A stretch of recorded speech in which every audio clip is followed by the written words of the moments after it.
what's up, guys? This is Joey with the Joey Langenbrunner Show. So we talk about freedom here. We have a very special guest today. His name is Andreas Kohl. Funny story, when I first met Andreas Kohl, we were in some small, obscure town in Serbia, and he shows up in a full tuxedo with another friend who was also dressed very well. Andreas, how's it going? I'm doing good, Joey. Thanks for having me on.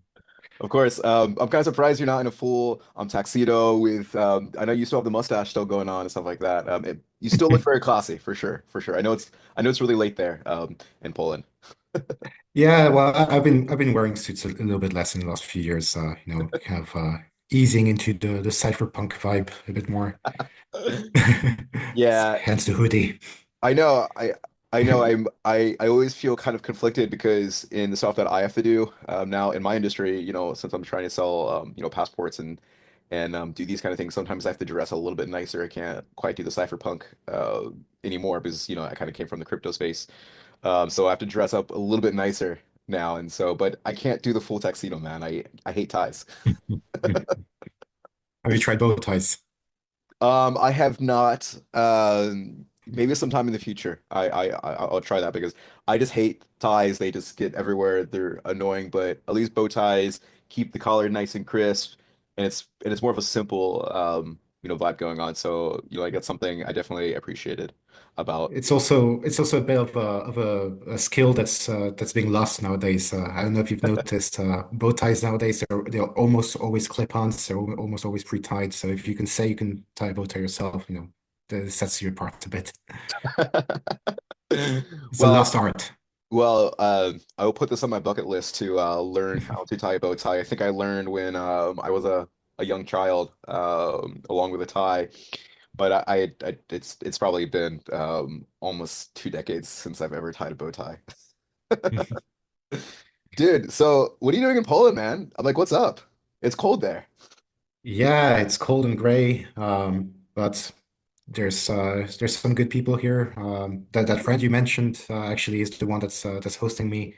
Max Mansell. We're working Yeah. together a bit on a few things. Okay, He's cool. helping out with Sequentia. Okay, that's awesome. Yeah, yeah, yeah. So we'll get into Sequentia here soon.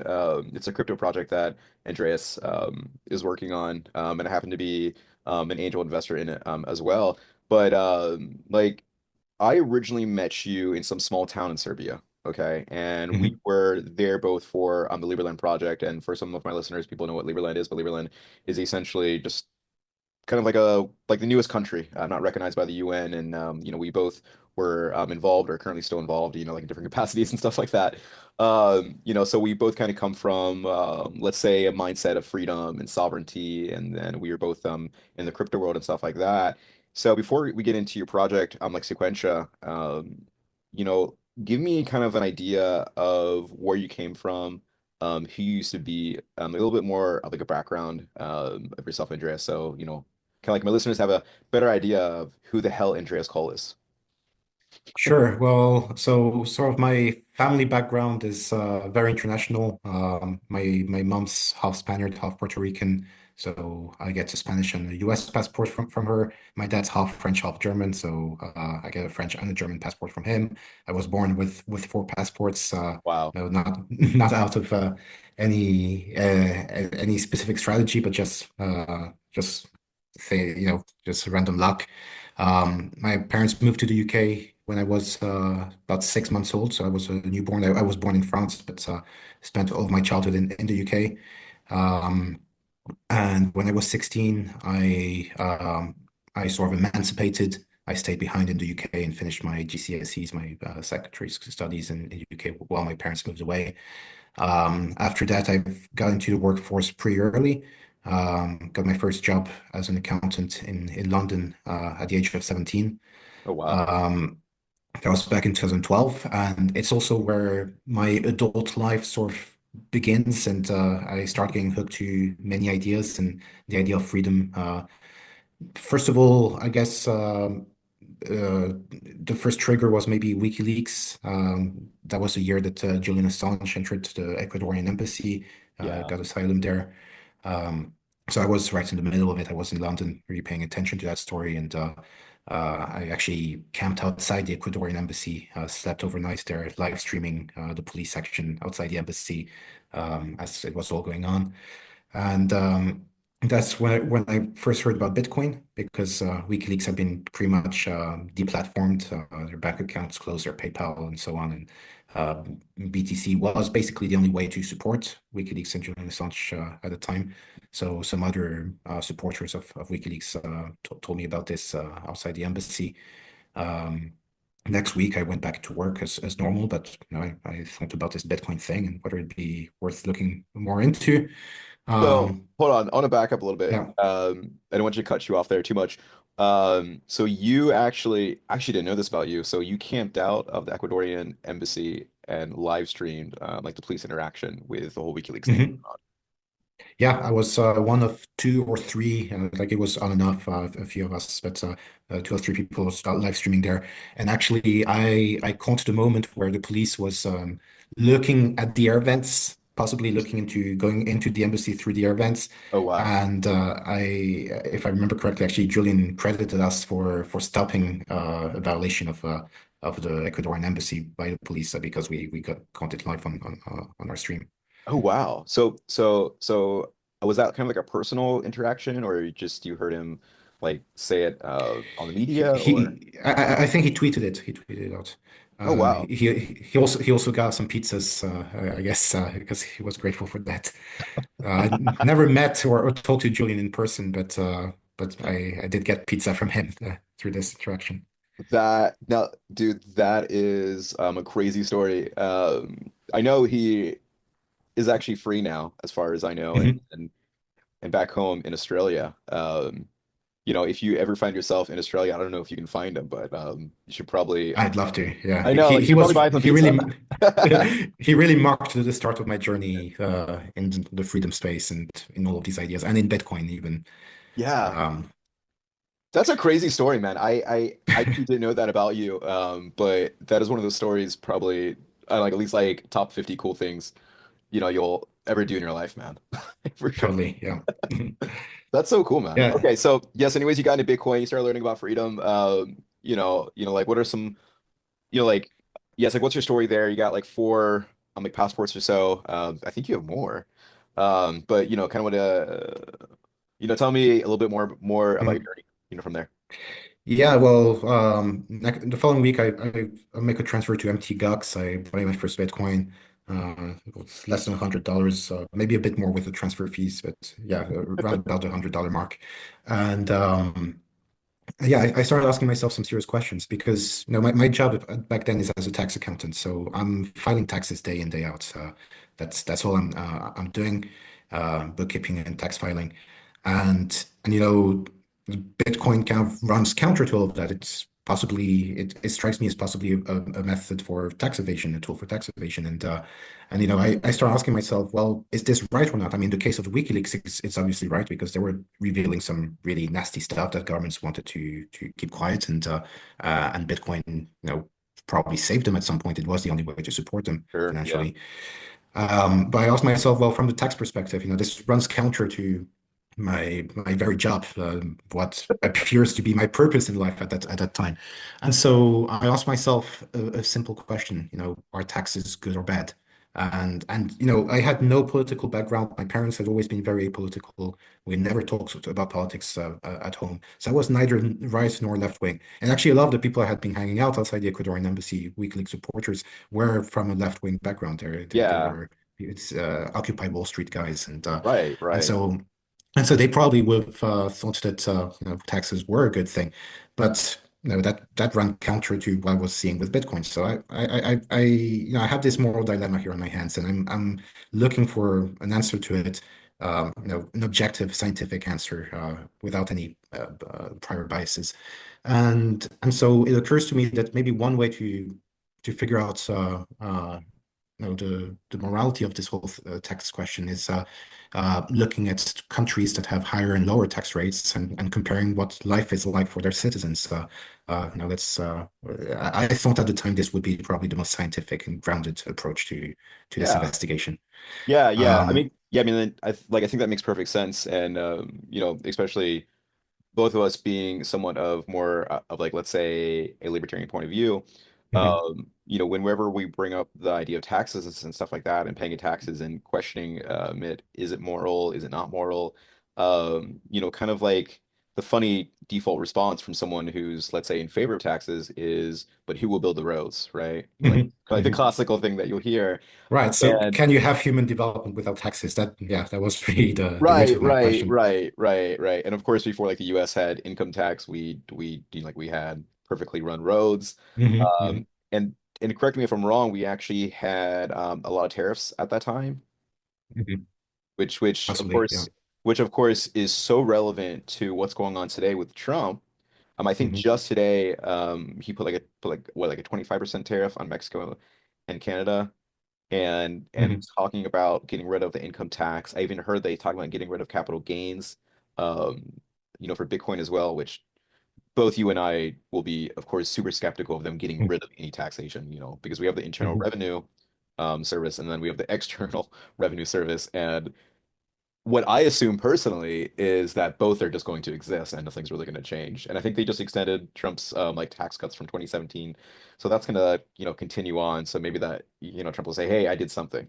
But Yeah. with that being said, if we can go back to a time where we didn't have to pay income tax and those just like semi-high tariffs, of course, me personally, I'm for free trade and stuff like that. And you are um, outside of the US and currently in Poland, but for me, I'm a proponent of free trade personally, but like the US economy is actually pretty big where tariffs in replace of income tax, I mean, I wouldn't mind that.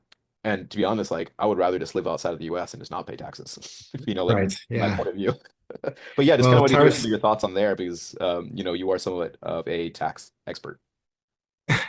Well, I mean, maybe not so much. I did leave accounting pretty much the next year, but I do think that tariffs instead of direct taxation is probably an improvement. It's still not an ideal scenario, though. Right. I mean, consumers are going to be paying the price ultimately, Sure. and I mean, the ultimate goal of these tariffs is to produce more things domestically. I don't think that that's necessarily a good goal. I think that the division of labor, free markets will tend to get things produced where they can be produced most efficiently, and I think that all of humanity benefits from that. So putting tariffs, like any interventionist measure, but in the big picture, honestly, I don't think anything that Trump does right now matters that much because I mean, he did some good things as well in his first term, but what happened then? Biden overturned all of it on his first day. So I Yeah. think whatever happens now, it might lead to a better next 4 years. But what happens after that? Well, the system itself is broken. It's always going to trend towards worse and worse outcomes. That's my prediction. There might be some exceptions here and there, but in the big picture, that's why I think the US political system and any other large countries is doomed for. Um, Yeah, I but yeah. absolutely agree with you on that. When it comes to like these large, countries and like these massive economies, Mhm. because like part of the reason we got into Bitcoin and the idea of being a libertarian, probably our own unique ways and our own unique values, is the argument between centralized and decentralized powers. So what I mean Mhm. by that, for all of our listeners, is that if something is centralized, that means you have kind of just like a dictator or the king or the president on top and they're dictating everything. And that's where you get the term dictator, right? So people are calling Trump a dictator and almost rightfully so because he's just very strong statements.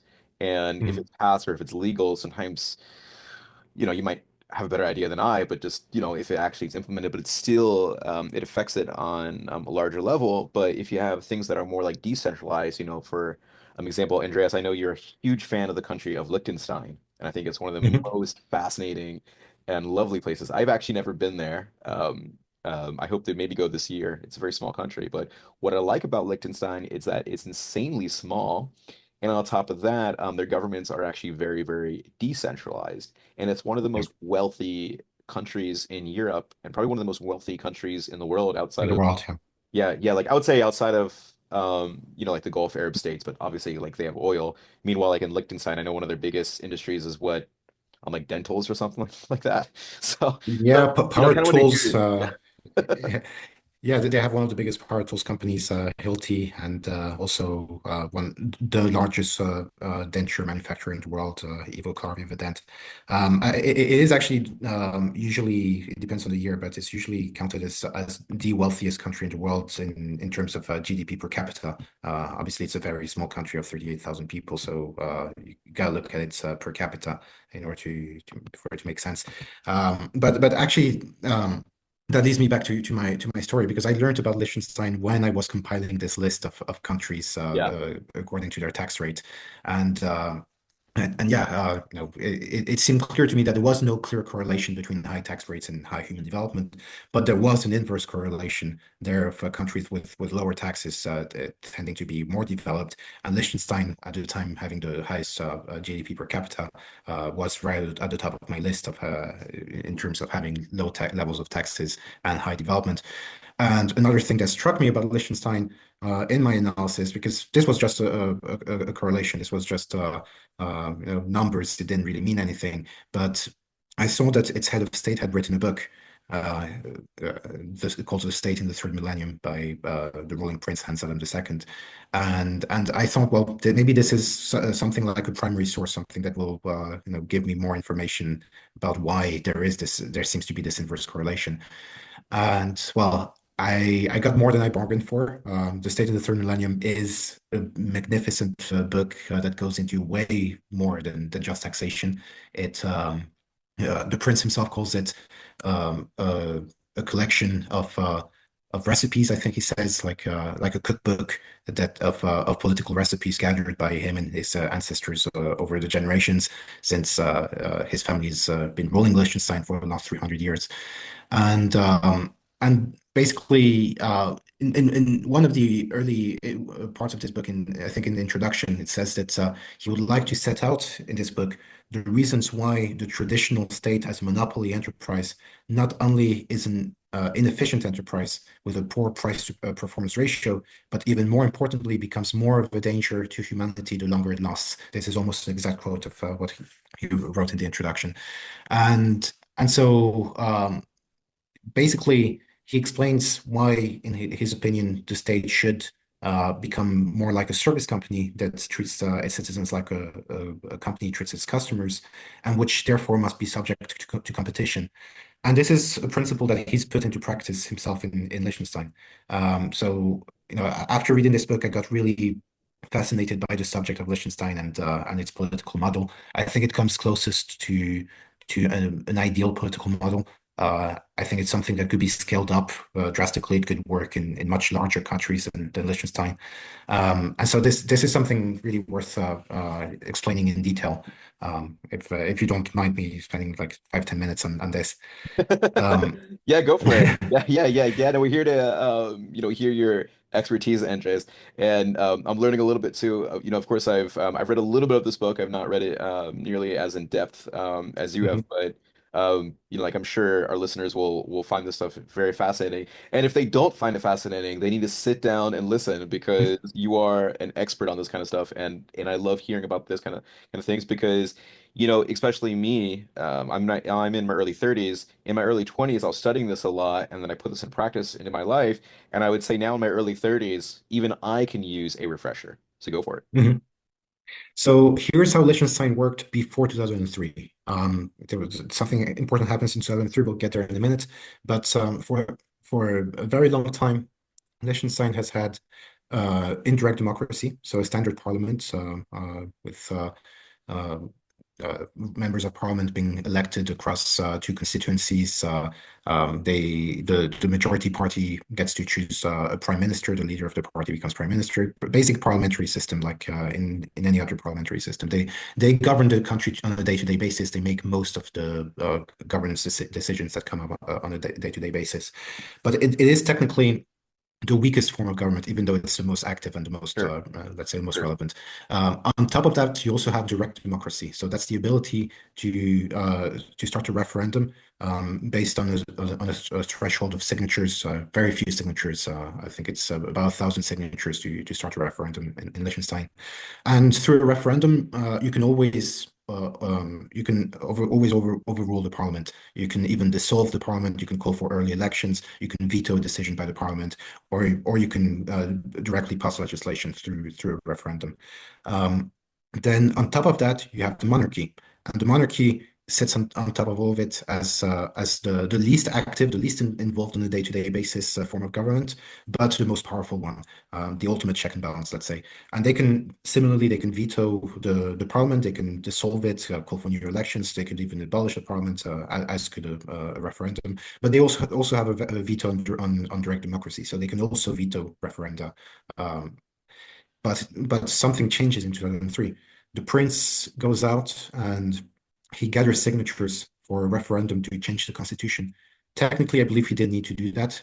He had the power to uh, single-handedly change the constitution. He didn't need to start a referendum for it, but you'll get why he did that in minutes. In this new constitution that he proposes, which passed, he creates three exceptions to his right of veto. The first exception would be if there's a referendum to remove the current ruling prince, but keep the monarchy, keep the princely family, in which case the princely family, according to their own family law, would need to elect a new ruling prince from within the 200 or so princes of Liechtenstein there are. So a new head of the family.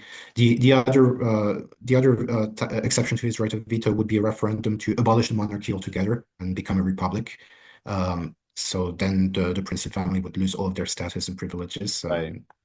and the parliament would possibly be the main form of or most powerful form of government, or just underneath direct democracy. And the third type of referendum that he would not be able to veto would not be a national referendum. For this third exception, he went down to the local level. And in Liechtenstein, there are 11 municipalities. There's 38,000 people in Liechtenstein, but the smallest municipality has about 400 people, and the biggest one has about 6,000. And so each of these 11 municipalities also has a local system of direct democracy. You can also do a referendum at the local level. And the third exception to the prince's right of veto would be a local referendum to secede from Liechtenstein, to claim independence from Liechtenstein, and then to either stay independent, or they could also, I suppose, negotiate with one of the surrounding countries to be annexed. But in any case, any act of self-determination at a local level by one of these 11 municipalities is unilateral and does not need approval from either the prince or the parliament or anybody else.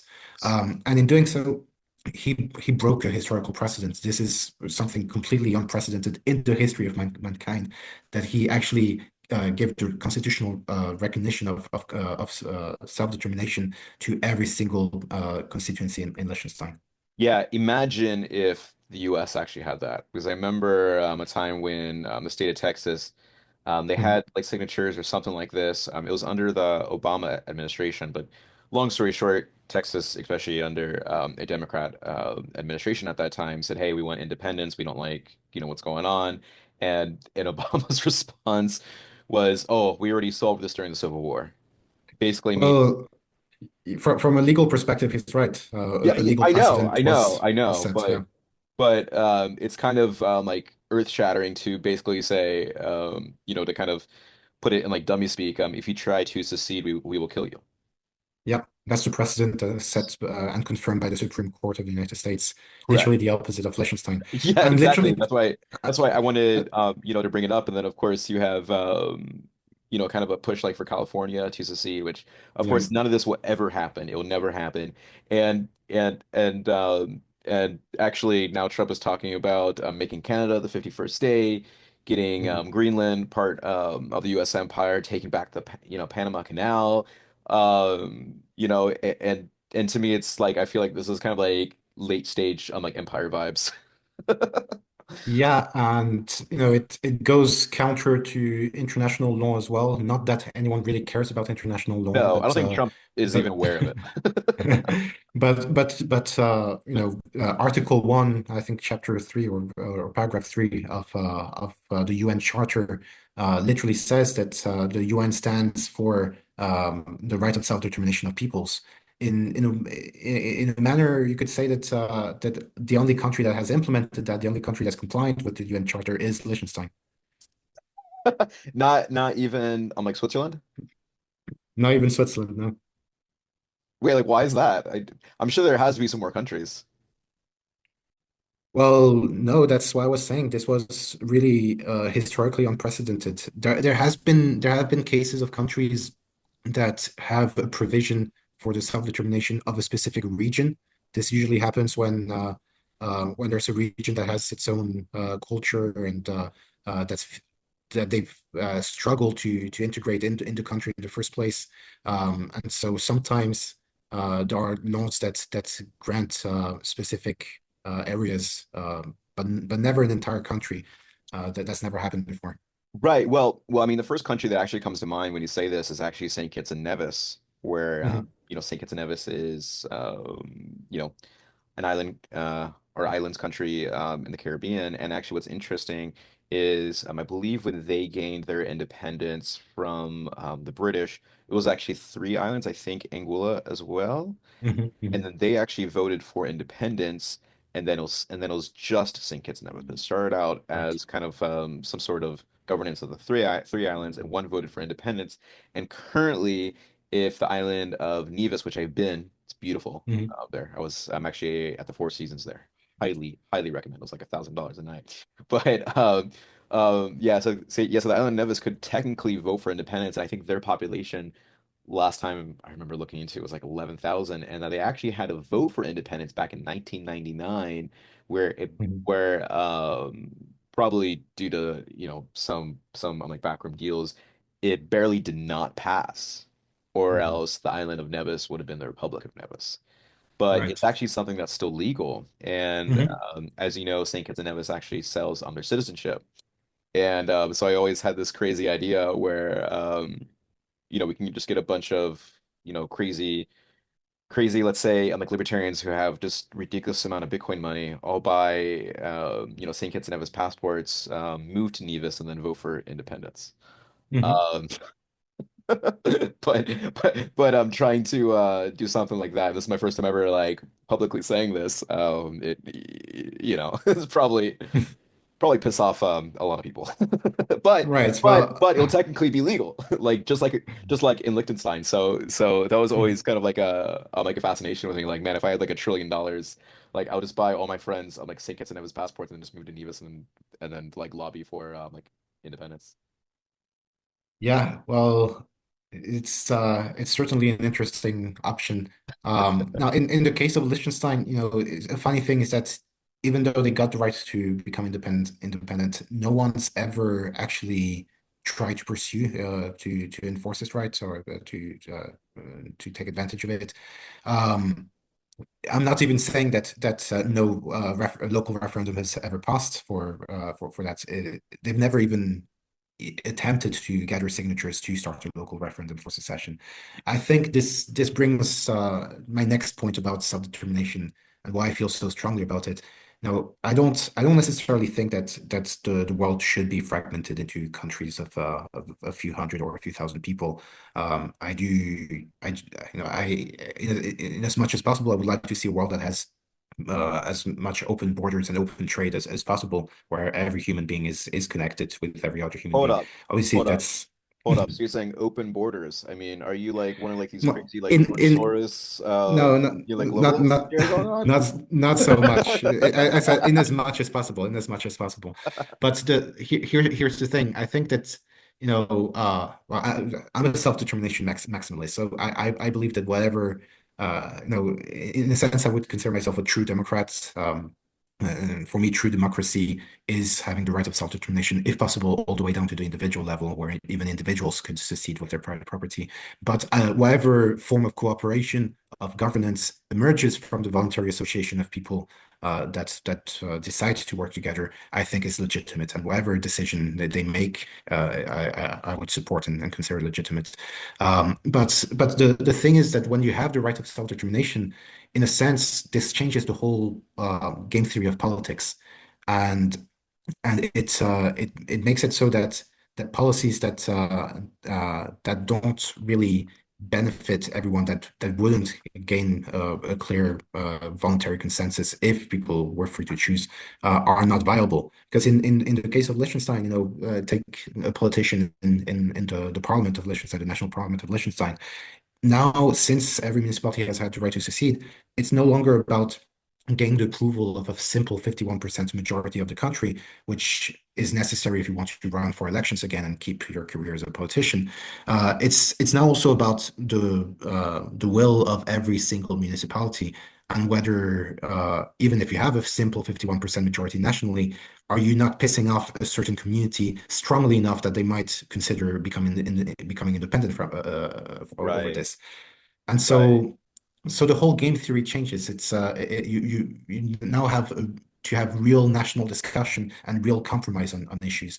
One example, for example, is with the princely family of Liechtenstein. In a sense, you could say that the Prince of Liechtenstein guaranteed or reinforced his status, his role. Even though he created exceptions to his right of veto, he now made it so that if there was a simple majority nationally to get rid of the monarchy, um, it would people would like to vote in that way would now have to consider, wait a second, is there a community here that feels so strongly about the prince that they might actually secede, become independent in order to keep the monarchy over this issue? And is getting rid of the monarchy important enough to risk fragmenting, splitting the country over? And I think the clear answer is no. right. There's been many such cases in Liechtenstein actually where the prince, even though he had a right of veto and he could intervene directly in politics, he simply chose to advise people. He simply made his opinion heard nationally, and that's been enough to flip consensus on many things like the subject of abortion in 2008, which he was highly against, and there was a referendum over it. And polls showed that about 60% of the country was in favor of abortion.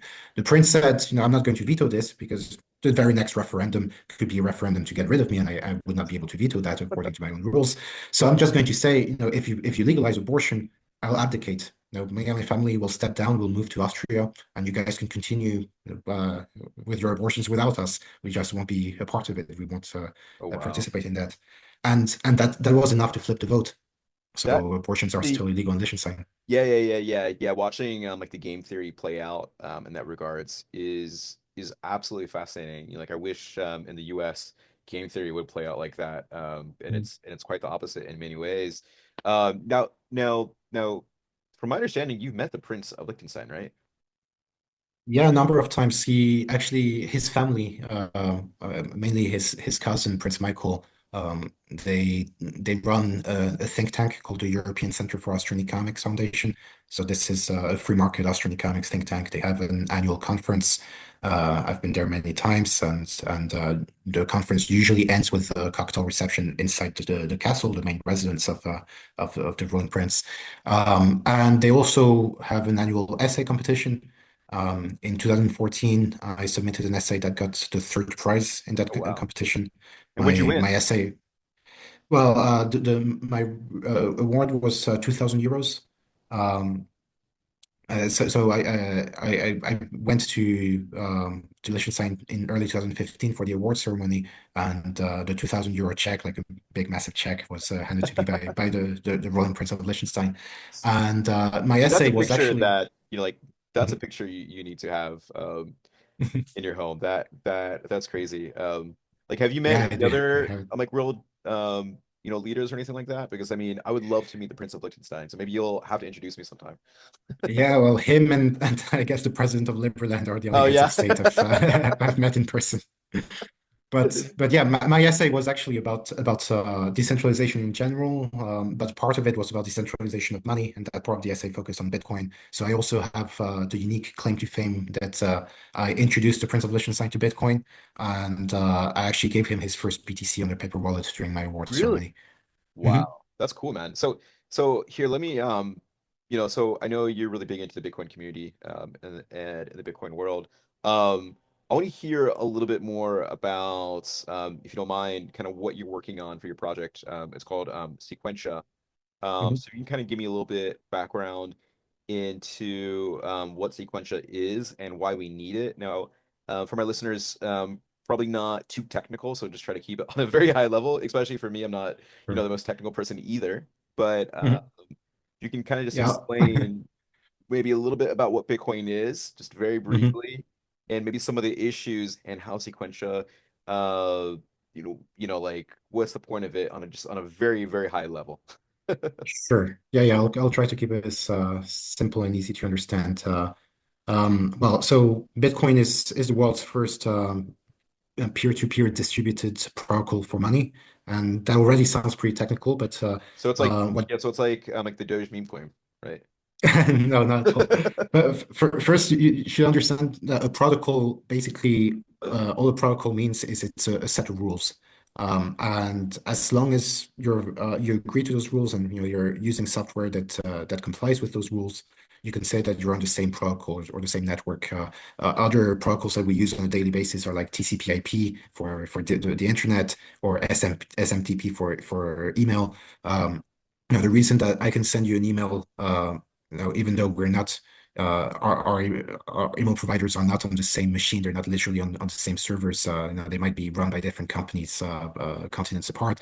The reason why we can still email each other is because we follow the same rules. We're on the same protocol, the Okay, SMTP protocol. great. So So then what's the issue that Bitcoin is dealing with right now, and how does Sequentia come in? right. So Bitcoin is a protocol for money. And it works great as a protocol for money, and I believe that it will ultimately be the only protocol for money that we will ever use. And I can get into the why of that later on. It's a different rabbit hole. But while it does money very well, it's not so optimized for other use cases. And there are other things that we may want to digitize and trade in a digital format other than money, things like equities, bonds, commodities. And we can already do that through centralized databases. You have stock markets that are already digitized, but uh, but this always implies trust in an intermediary for trades. Whereas if we went the way of Bitcoin and created a protocol for it, then we would still always have to trust someone. We'd have to trust the issuer of these securities. Obviously, whenever you buy shares of a company, you're trusting that this company will do well, that they're not just going to run away with all the money Right. or to devalue the shares significantly the next day.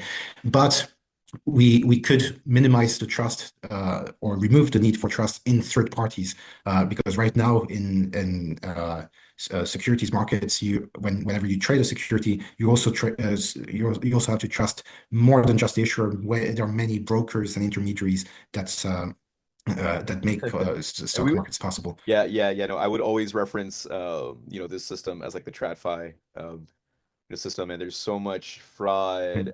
and like racketeering and all this kind of stuff. Correct. I was actually talking to a friend of mine today about like just all the various issues with banks and how they're basically like all defunct, but we still Mhm. trust it, and so therefore it works. And Mhm. actually, when it comes to a lot of legacy systems today, the fact that like a majority of people, let's say 99.9%, just believe it works and believe it exists, therefore it works and it exists, and then we have people like you and I who we can see through the cracks, but we don't want to expose the cracks too much, or society will kind of fall apart anyways, and that creates a whole Mhm. whole other rabbit hole and stuff like that. But from like my understanding of like how Bitcoin works today, just try to like dumb it down as much as possible, is that it could be slow, it could be expensive, right? Um, and some people might know Ethereum and how Ethereum could do a little bit more complex smart contracts, which was just basically just like a fancy way, like it can just do more because what Bitcoin can do, I can send you $1 and it can get there, while Ethereum can do more complicated things. So you were talking about like the securities market and stuff like that, and derivatives or options, stuff like that. So Ethereum could handle more stuff like that. And from my understanding for Sequentia, hopefully everyone's following, is that you want to bring what Ethereum is going on onto the Bitcoin network. Is that right? Yeah, in a broad sense, yes, but I would actually make the claim that Bitcoin or at least Bitcoin script can already do most of what's actually interesting, most of the useful use cases of Ethereum are also possible in Bitcoin. Sure. And I would argue against the claim that Bitcoin is slow and expensive, at least for the purpose of Bitcoin, as in the purpose of money. You have the Lightning Network, that I think is a great solution. There's also other layer twos coming along, like Arc, that allow you to take transactions off chain. So any limitation of doing things on chain, you can already get over. Yeah, and hold What on, you hold on. can't. So when we say on-chain, that means we're using the Bitcoin network. And when you Right. say layer two, essentially what you mean is that this is another separate network, but each time a transaction settles, so a transaction is done, then it settles on the main Bitcoin network. Yeah, Right, exactly. It's just like a want to protocol clarify on that. top of the Bitcoin protocol. Right. Yep. Exactly. And I would claim that it already can do all of that. Why it can't do so much, even with the Lightning Network, is to take on all the data that's necessary to represent other assets. So if we want to have tokenized equities, bonds, or commodities and trade them for Bitcoin, we're going to need yet something else other than the layer twos that already exist, like the Lightning Network. And And so so that's that's where where, okay, so Mhm. so that's where Sequentia comes in. So Correct. yeah, so Sequentia is gonna have the ability to do these things Mhm. and then I guess settle on the Bitcoin network. So this is the main mission of Yeah. So Sequentia. it's Like just like in not like a exactly very broad term, not very broad. yeah not exactly settling on the Bitcoin network because we are a separate blockchain. Okay. So we have our own settlement, but um, the immutability of our chain, one of the aspects of security. I'm careful not to say that all of security, but one aspect of security, which is the immutability of our ledger, will rest on Bitcoin's proof of work. So that means that Okay. although we're not settling inside the Bitcoin ledger, our ledger itself cannot change if unless there's an attack on the Bitcoin ledger that's successful. So Okay. So so it is in that sense it's secured by Bitcoin. But more importantly, what Sequentia does is that it allows for trades between assets on Sequentia, assets that exist on Sequentia that are settled on Sequentia, and Bitcoin on the Bitcoin main chain. okay. Whereas other blockchain solutions like maybe Ethereum rely on if you want to use Bitcoin, you have to bridge your Bitcoin, you have to represent your Bitcoin on Ethereum. So you have to create a derivative. Usually there's a custodian or a set of custodians behind that. And so that's another layer of trust if you want to use your BTC on the Ethereum network. Sequentia is instead optimized to allow for trustless peer-to-peer direct and instant transactions between Bitcoin that's moving on the Bitcoin blockchain, that's settling on the Bitcoin blockchain, and assets issued and settling on the Sequentia chain. Okay, cool. So we're talking about assets here. What are your plans on getting like let's say like real world assets using the Sequentia, or do you have any that is working on like what's your strategy to kind of bring this to like the mainstream? Well, one thing we can do is work with existing virtual asset service providers that already are issuing tokenized real-world assets on other chains. There's guys like Stocker and Digital that currently use the Liquid network, another Bitcoin sidechain, which is architecturally very similar to our own. So it's going to be very easy for them to move the assets they already have issued to Sequentia. We've also spoken to a number of companies in El Salvador, which has very good and futuristic, let's say, forward-thinking legal framework for this, the digital asset law. So El Salvador is actually a very good place legally to issue these assets from, even if the assets are not physically in El Salvador. Actually, you can Interesting. open a Okay. company there and tokenize from there.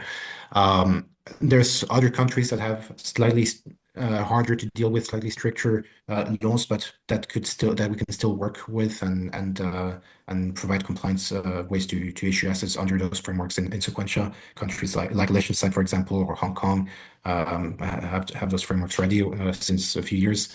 Um, and there's also assets that don't need a legal framework. There's also useful types of issuances that can be done, let's say, outside the law. I'm not thinking like meme coins like Trump coin, but just But things more hey, like but hey, if you could bring like a percentage of that kind of liquidity to Sequentia, I mean that'd be huge. sure. So I don't want to get too much into this now, but you know, like that is some sort of asset Sure. in Well, a I don't endorse them in any way, but right, right. for Like we're not trying to those give for investment advice here no, on no, this, but no. If I am to give investment advice, I would say to stay as far away as possible from all these things. But yeah, if you're an issuer of a meme coin, I suppose that you can scam Bitcoin holders more directly by doing so on Sequential because they'll be able to exchange their BTC directly for your meme hey, coin, I even mean, though I advise against it explicitly.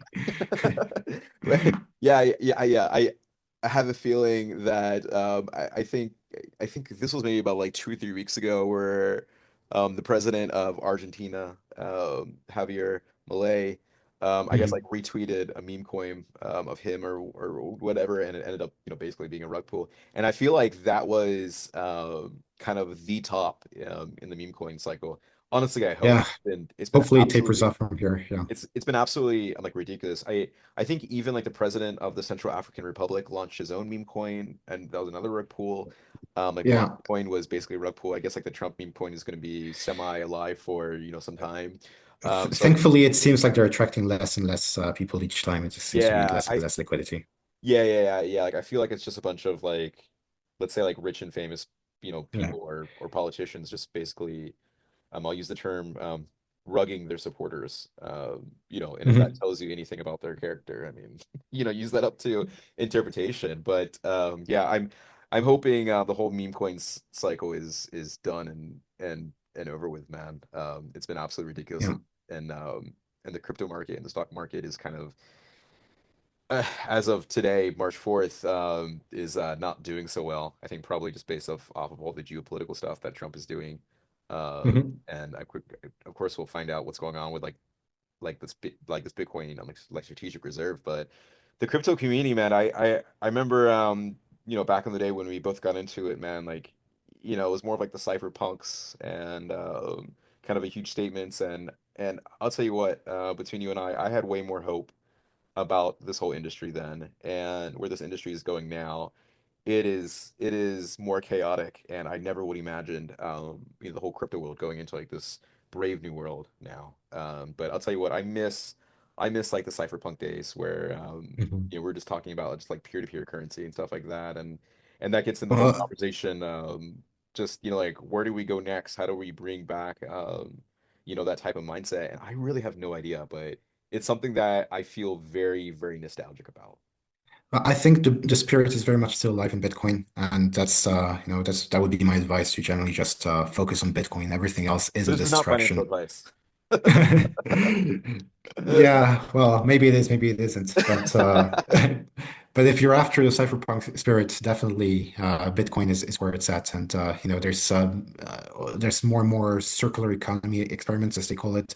Like El Salvador was probably the biggest, most well known Yeah, I of think those. they bought. Um, Yeah, and, like we had a dip in Bitcoin recently, and I just saw that El Salvador bought like 5 Bitcoin. It's like they've been buying like 1 Bitcoin a day for what, like 2 or 3 years now, and then they yeah, got well. five whole Bitcoin on the dip at a value of like Well, 80 K I'm for. not necessarily speaking about that part. That's a whole other rabbit hole that we probably don't have time for today. But We definitely don't have time I for there's any more rabbit holes.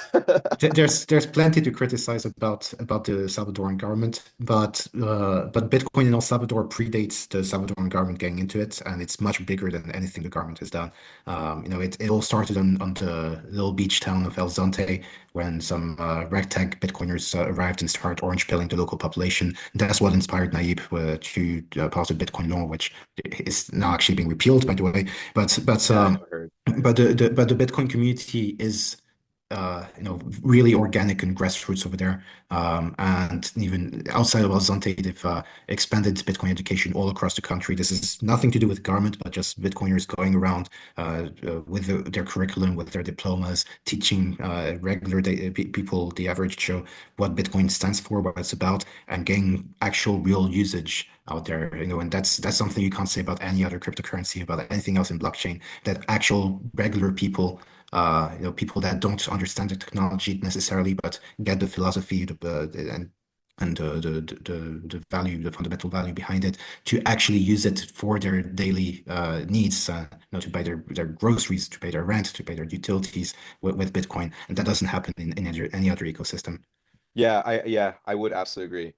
Andreas, thank you so much for your time today. If any of our listeners want to kind of like, let's say, learn a little bit more about Bitcoin, learn a little bit more about you, learn more about Sequentia, you know, for more of our technical like listeners or anything like that, how would we learn more? Sure. Well, you can check out sequentia.io. It's the main website for the project. I'm also on X as AEJKOHL. I'm on Telegram with the same handle. We also have a Telegram community for Sequentia. Okay, cool. And yeah, feel free to drop by and ask any question. Cool. Andreas, it was an absolute pleasure. I miss you, man. It's been, I think the last time I saw you was maybe like in El Salvador in Alzate. That's right. Yeah. So it's, I think that was like 2 or 3 years ago. So I'll try to come out to Poland like later this year, and hopefully we'll meet up and we'll grab a cigar or something like that. All right. Sounds All right, good. Looking thanks. forward to it. Great.